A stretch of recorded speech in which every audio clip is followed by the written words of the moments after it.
Breaking news iBomma Ravi రెండవ దఫా custody పూర్తయింది. రవి మెయిల్ అకౌంట్స్ ను రిట్రైవ్ చేశారు పోలీసులు.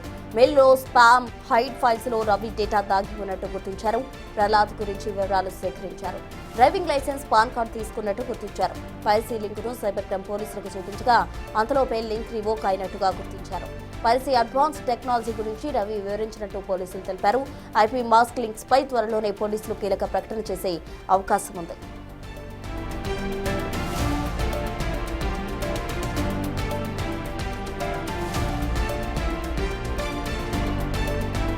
ఐబొమ్మ రవి రెండో దఫా కస్టడీకి సంబంధించి పూర్తి వివరాలు మా ప్రతినిధి సురేష్ అందిస్తారు. సురేష్, చెప్పండి, ఇప్పటికే రెండవ దఫా కూడా ఐబొమ్మ రవిని అధికారులు విచారించడం జరిగింది. అయితే ఈ కస్టడీలో ఏమేమి అంశాలు వెలుగులోకి వచ్చాయి? పోలీసులకు ఎటువంటి ఆధారాలు సేకరించడం జరిగింది? అంటే రెండోసారి 3 రోజుల పాటు కస్టడీకి నాంపల్లి కోర్టు అనుమతి ఇవ్వడం జరిగింది. మొన్న ఆయనని కస్టడీకి తీసుకొని ఈరోజు 4 గంటల వరకు కూడా విచారించి ఆ తర్వాత కోర్టుకు తరలించి రిమాండ్కి తరలించడం జరిగింది. ప్రస్తుతం ఈ కేసుకు సంబంధించి రవి నుంచి చాలా కీలక సమాచారాన్ని ఈ 3 రోజుల్లో రాబట్టినట్టు తెలుస్తుంది. రవి వినియోగించినటువంటి వెబ్సైట్స్ ఏవైతే ఉన్నాయో మొత్తం 17 వెబ్సైట్స్ని డిజైన్ చేసించాడు. ఎందుకంటే పోలీసులు ఒక వెబ్సైట్ని డౌన్ చేస్తే మళ్ళీ తిరిగి ఇంకోటికి యాక్టివ్ అయ్యే విధంగా ఆయన సాఫ్ట్వేర్లు తయారు చేసుకున్నట్టు కూడా పోలీసులు గుర్తించడం జరిగింది. సిసిఎస్లోనే రవిని విచారించారు. దాదాపు మొత్తం రెండు సార్లు కలిపి 8 రోజుల పాటు రవిని విచారించడం జరిగింది. అయితే ఏదైతే ఐబొమ్మకు సంబంధించిన వెబ్సైట్ని రవి తయారు చేయించినప్పుడు హ్యాండిల్స్ అన్నీ కూడా విదేశాల నుంచి ఆపరేటింగ్ చేస్తున్నట్టు కూడా గుర్తించడం జరిగింది.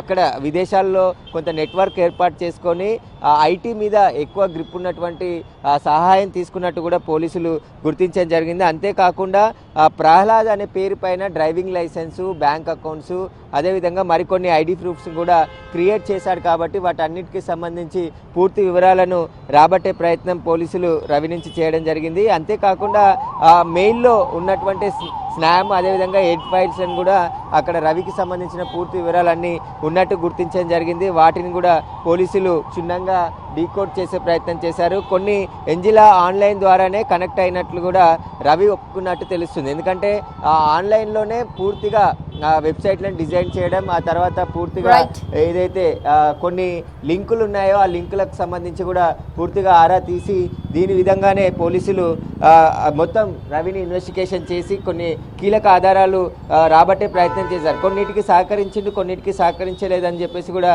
తెలుస్తుంది. ఐబొమ్మ పూర్తి పేరు ఇంటర్నెట్ బొమ్మగా వెల్లడించిన రవి, విశాఖలో సినిమాను బొమ్మగా పిలిచేవాళ్ళము అని చెప్పేసి కూడా రవి ఒప్పుకున్నట్టు తెలుస్తుంది. అంతేకాకుండా మరికొన్ని విషయాలు కూడా, అంటే రవికి దాదాపు 2000 సినిమాల వరకు ఐబొమ్మ సైట్లో పెట్టినట్టు కూడా గుర్తించడం జరిగింది. కాబట్టి ఆ సైట్లకు సంబంధించి టెలిగ్రామ్ ద్వారా కూడా సినిమాలు కొనుగోలు చేసి ఐబొమ్మ వెబ్సైట్లో అప్లోడ్ చేసినట్టు కూడా పోలీసులు గుర్తించారు. కాబట్టి ఇప్పుడు రవి కస్టడీలో విచారణ పూర్తి అయిన తర్వాత ఆయనని కోర్టుకు తరలించారు. కాబట్టి అవసరమైతే మరొకసారి కూడా రవిని కస్టడీకి తీసుకొని విచారించే అవకాశం కనబడుతుంది. ఈ 8 రోజుల్లోకి సంబంధించిన పూర్తి కన్ఫెషన్ స్టేట్మెంట్ని కూడా కోర్టులో సబ్మిట్ చేసి ఆ తర్వాత అవసరమైతే మరొకసారి కూడా రవిని కస్టడీకి తీసుకొని విచారిస్తామని చెప్పేసి సైబర్ క్రైమ్ పోలీసులు చెప్తున్నారు.